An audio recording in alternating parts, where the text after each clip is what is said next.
आपका जीवन तो आशीषित होगा ही, लेकिन आप दूसरों के लिए भी क्या बनोगे? आशीष का कारण बनोगे। परमेश्वर का भवन मढ़िया नहीं है, झाड़ फूक करने वाला स्थान नहीं है कि पास्टर आए तुम्हारे ऊपर हाथ रखे, दुआ मारे और तुम चंगे हो जाओ। तब तुम चंगे होगे जब परमेश्वर के वचन के अनुसार चलोगे। और चलोगे कब? जब आप उसको सुनोगे और मानोगे। और जब मानने लग जाओगे, बाइबल में लिखा है परमेश्वर का एक एक वचन तुम्हारे जिंदगी में क्या होगा? पूरा होगा। मेरे प्रिय, इस दुनिया के साइंटिस्ट, वैज्ञानिक लोग यदि उनको अंतरिक्ष में जाना है तो बाइबल का सहारा लेते हैं, वो इसका अध्ययन करते हैं और उसके बाद मेरे प्रियो वो एक रणनीति को बनाते हैं, एक स्टडी तैयार करते हैं और उसके बाद वो अपने मिशन को लॉन्च करते हैं। वैसे ही परमेश्वर ने आपके और मेरे लिए इस कलाम को दिया है। इसके बिना हमारा जीवन कभी भी हम सक्सेस की ओर नहीं जा सकते। Hallelujah, hallelujah.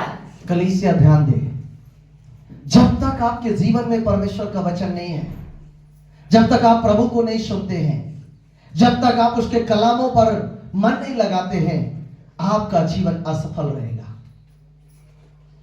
आपको मालूम होगा जब परमेश्वर ने इस मानव जाति की रचना करी और उसके बाद उसको परमेश्वर ने अपने जीवित कलाम को दिया। हालेलुया।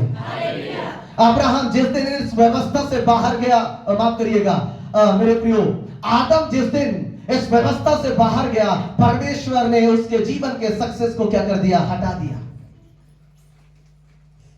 जब एक मनुष्य परमेश्वर के वचन से बाहर चला जाता है, जब एक व्यक्ति परमेश्वर के कलाम से बाहर चला जाता है, जब वो परमेश्वर की सुनना बंद कर देता है, परमेश्वर उसके जीवन से सफलताओं को अलग कर देता है।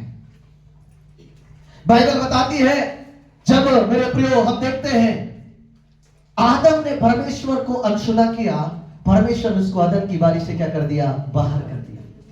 ठीक उसी प्रकार से जब हम परमेश्वर के कलाम को नहीं सुनते, नहीं मानते, आप और हम भी परमेश्वर की उपस्थिति से क्या कर दिए जाते हैं? बाहर कर दिए जाते हैं। यदि आपको सक्सेस होना है, सफलता को पाना है, पहली चाबी है हमें परमेश्वर को क्या करना पड़ेगा? सुनना पड़ेगा।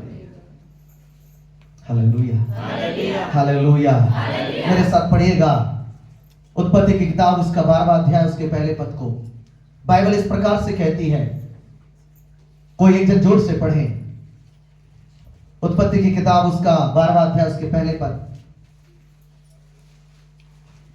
यहोवा ने अब्राहम से कहा, यहोवा ने अब्राहम से कहा, अपने देश और अपने कुटुंबियों और अपने पिता के घर को छोड़कर, अपने देश और अपने कुटुंबियों और अपने पिता के घर को छोड़कर उस देश में चला जा, उस देश में चला जा जो मैं तुझे दिखाऊंगा, जो मैं तुझे क्या करूंगा? दिखाऊंगा।